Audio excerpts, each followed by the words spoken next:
What's up, everybody? Glad to see you on this gorgeous Sunday afternoon in Kansas City. As you can see, I'm wearing my Kansas City gear. Royals are playing in Houston today, so go Royals. Good luck. Bring it home. We're going for the series, going for the titles. Anyway, I was doing some thinking. It's been a couple of days since I last posted a video, and the time's not been lost. I've been actually working on ideas for wealth creation and ideas for changing the status quo. If you're tired of being where you're at, tired of just having to go from paycheck to paycheck, there are ways out of it. But you got to work at it. You've got to commit to it. And you've got to create a plan. All of the greatest leaders in the thought industry talk about the importance of creating a plan. And I'm talking about greats like Jim Rohn, Tony Robbins, Brian Tracy, Marshall Weeder. You've got to put this down on paper. Even the good book, the Bible itself, talks about writing down your vision and making it plain. If there's that many sources saying it, there's got to be merit to it, right? Absolutely. So, one of the things I want to just do a quick recommendation on is one of the things I've been working on lately within this whole creating a plan and creating a strategy for creating wealth and getting out of the rut that I've been in for years, because nobody taught me this stuff.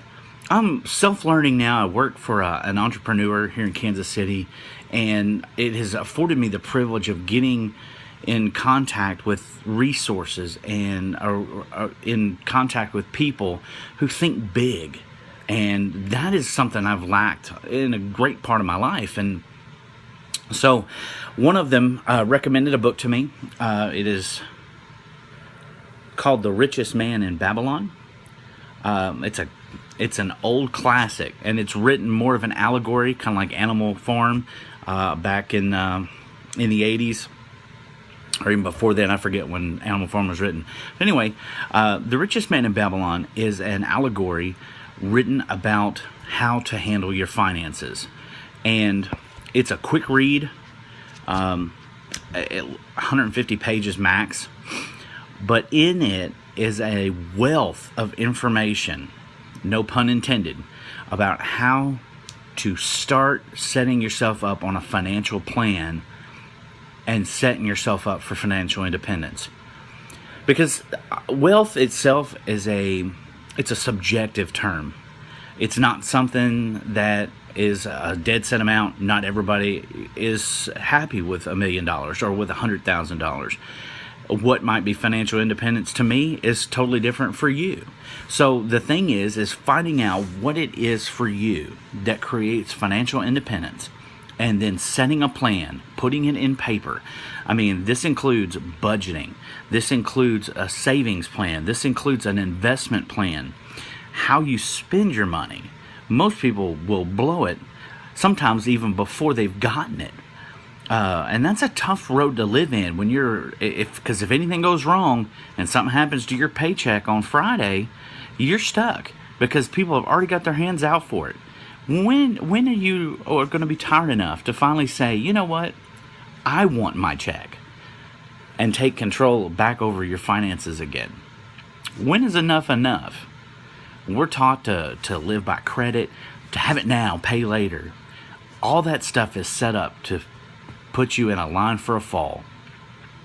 And you're miserable.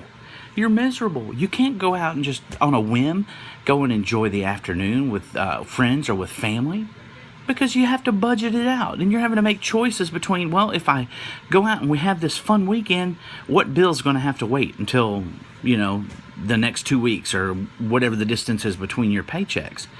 These are things you have to consider. So when's enough enough? When are you going to decide that I've had enough of this and start taking plans of action to take authority and control of your finances? This is money that you work for. You work hard for it. 30, 40, 50, 60 hours a week. Take control of it. Make it work for you. I'm learning this now, and I want to pass it on as fast as I get it, because I know so many people that are dealing with the same annoying and frustrating situations. So, Start with this. This book is like $2 or $3. The Richest Man in Babylon.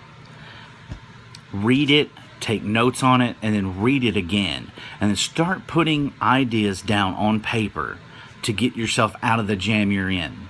You know, they define insanity as doing the same thing over and over again and never expecting different results. It doesn't happen. If you do A, B, and C every single time, you're going to get D every single time. And that's just a series of examples through letters. If you want something different, you have to do something different. Take charge today. Set a plan. If you want to set a savings plan up, okay, you might not be able to save 10% a day like some of these wealth creation experts. Save 1% of your check each week. You know, you might not be able to set $100 aside every check. Set 10. At least you're saving something. And what happens, and it's a principle in this book, is you're paying yourself then. You need to pay yourself before you pay anybody. This is money that stays out of reach. You save it and do not touch it. It's there because oddly enough, money attracts money. And it's easier to attract more money with a little jingle in your coin purse than it is with nothing at all. The only thing an empty purse attracts is moths. So something to think about. As we begin this new week, it's Sunday. Start making up your mind to do something different to create wealth in your life, to take control, and to make yourself financially independent, where you're not having to depend on everybody else. But people then come to you, hey, what did you do different? Then you're providing value to the world. Then you're making a difference, because everybody is looking to get free of the financial burdens that they have encountered in their lives.